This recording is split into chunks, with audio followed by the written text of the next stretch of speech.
নমস্কাৰ বন্ধু বান্ধৱীসকল, আপোনালোক সকলোকে মোৰ ইউটিউব চেনেল সপোন কিচেনলৈ স্বাগতম। আজি আপোনালোকৰ আগলৈ লৈ আহিছোঁ বেলৰ চৰবতৰ এটা ৰেচিপি। আশা কৰোঁ ভিডিঅ'টো সম্পূৰ্ণকৈ চাব আৰু শেষত জনাবলৈ নাপাহৰিব ভিডিঅ'টো চাই কেনে পালে।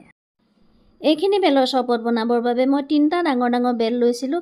এই বেল 3টা মই ফালি লৈ মাজৰ শাহখিনি এনেদৰে উলিয়াই পেলাইছিলোঁ। বেলখিনি যদি খুব ভালদৰে পকা হয় তেতিয়াহ'লে বেলখিনি এনেদৰে উলিয়াই লৈ পানী দি খুব ভালদৰে মোহাৰি গুটিখিনি পৃথক কৰি ল'ব লাগে।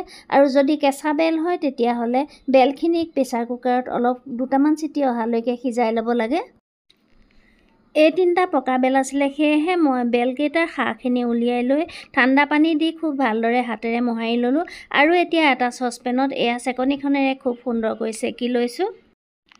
চেকি ল'লে বেলৰ গুটিখিনি পৃথক কৰিব পৰা হ'ব আৰু কিছুমান আঁহ ওলাই, সেই আঁহখিনিও আঁতৰাই দিব পৰা হ'ব।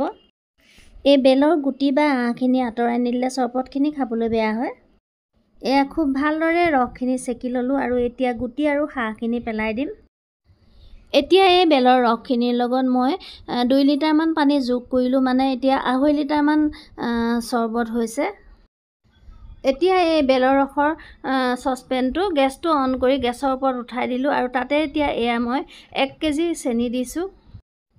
চেনিখিনি দি একেৰাহে লৰাই থাকিলোঁ। চেনিখিনি পানীখিনিৰ লগত খুব ভালদৰে মিলি যাব লাগিব। এইখিনি সময়ত গেছটো হাই ফ্লেমত ৰাখিছোঁ আৰু চেনিখিনি গলি নোযোৱা পৰ্যন্ত একেৰাহে লৰাই আছোঁ। এতিয়া ইয়াতে চাহৰ চামুচেৰে আধা চামুচ নিমখ দিছোঁ। পুনৰ লৰাই আছোঁ।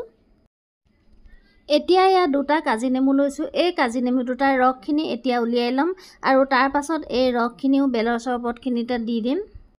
নেমু ৰসখিনিও উলিয়াই লৈ খুব ভালদৰে চেকনিখনেৰে চেকি ল'লোঁ আৰু এয়া বেলৰ চৰবতখিনি অকণমান গৰম হৈ আহিছে, অলপ ওপৰলৈ ফেন উঠি আহিছে। এতিয়া এইখিনি সময়তে ইয়াতে নেমু ৰসখিনি দি দিম।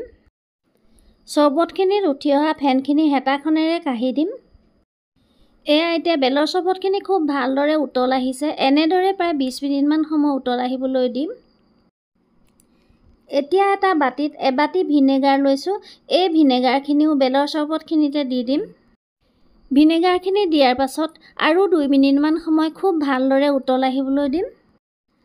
খুব ভালদৰে 2 মিনিটমান সময় উতল অহাৰ পাছত এতিয়া গেছটো অফ কৰি দিম। গেছটো অফ কৰাৰ পাছত চৰবতখিনি একেবাৰে ঠাণ্ডা হ'বলৈ দিম আৰু ঠাণ্ডা হোৱাৰ পাছত আমি চাফা বটলত ভৰাই থ'ম। এনেদৰে বটলত ভৰাই থৈ আমি 1 বছৰ পৰ্যন্ত সংৰক্ষণ কৰি খাব পাৰোঁ। ঠাণ্ডা হোৱাৰ পাছত আমি বটলত ভৰাই লৈ ফ্ৰিজত ৰাখি থ'ব পাৰোঁ। বেল আমাৰ স্বাস্থ্যৰ বাবে বহুত ভাল। ঠিক তেনেদৰে আমি বেলৰ চৰবতো সকলোৱে খাব লাগে। এয়া মোৰ বেলৰ চৰবতখিনি বনাই হৈ গ'ল আৰু এনেদৰে মই বটলত ভৰাই ৰাখিলোঁ। ভিডিঅ'টো আজিলৈ ইমানতে সামৰণি মাৰিলোঁ। ভিডিঅ'টো চাই কেনে পালে কমেণ্ট কৰি জনাব। ভিডিঅ'টো যদি চাই ভাল পালে লাইক আৰু শ্বেয়াৰ কৰিব আৰু মোৰ চেনেলটো ছাবস্ক্ৰাইব কৰিবলৈ নাপাহৰিব। ভিডিঅ'টো সম্পূৰ্ণকৈ চোৱাৰ বাবে আপোনালোক সকলোকে মই অশেষ ধন্যবাদ জনালোঁ।